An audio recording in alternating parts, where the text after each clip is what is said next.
गुंडा टाइप आदमी है योगी आदित्यनाथ जो है। तो मोदी क्या है?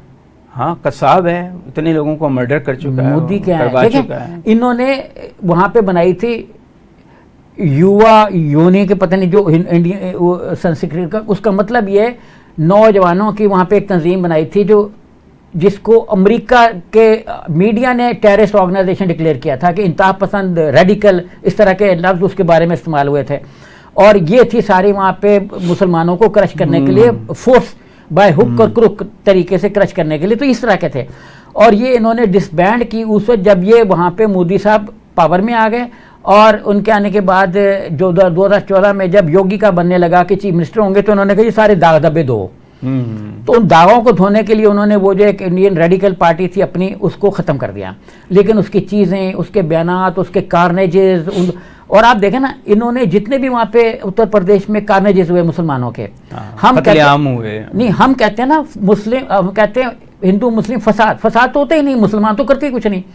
एक्चुअली तो होता है मुस्लिम तरफा कार्रवाई होती है। अब आप समझे ना, वहाँ पे वन साइडेड एक अटैक होता है। आखिर क्यों मुसलमान ही वहाँ से भागते हैं सारे?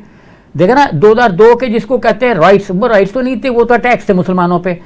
पूरी गुलबर्ग कॉलोनी जल गई, जिसमें एक अपना मुसलमान कांग्रेस के जो एमपीए थे, मेंबर पार्लियामेंट लोकसभा के, वो जिंदा जल गए।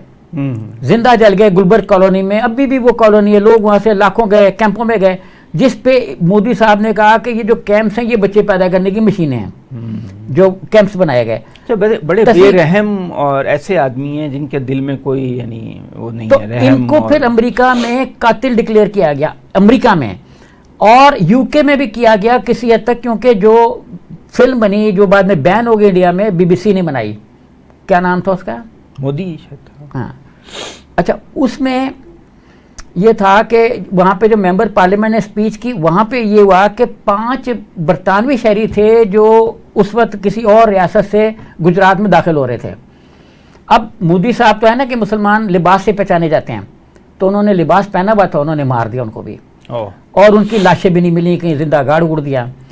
तो यूके में अब ये शोर हो रहा है कि उनकी लाशों को बरामद किया जाए, उनको देखा जाए कि उनकी बाकियात कहाँ पे, उनको लाया जाए। ये भी इसकी बस्ती पे भी हुआ था जब। लेकिन अब अपोजिशन को क्या जोश चढ़ा हुआ है जो रोज रोज हंगामे हो रहे हैं?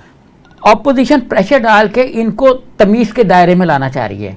एक तो देखें कि मोदी साहब ने जो लॉ पास किए, उन पे कायमा कमेटी में गौर ही नहीं हुआ।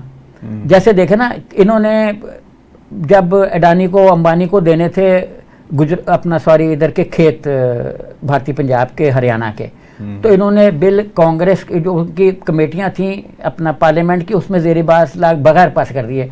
जब 1.5 साल 1.25 साल तक ये इनकार करते रहे, जब इन पे प्रेशर इतना पड़ गया कि ये उसको बर्दाश्त नहीं कर सके, तो इन्होंने खुद ही शाम के वक्त एक ऑर्डर जारी किया कि हम ये तीनों वापस ले रहे हैं ऑर्डिनेंस। तो भाई तुमने जारी क्यों किए? वो किससे डिस्कस किया, ये किससे डिस्कस किया?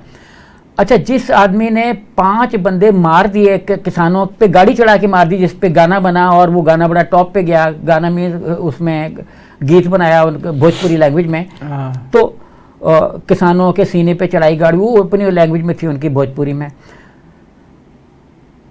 तो उसकी जमानत हो गई। फिर जब प्रेशर पड़ा और बहुत ज़्यादा हुआ, तो फिर वो गिरफ्तार हो गया बेटा, और वजीर बदस्तूर वजीर रहा।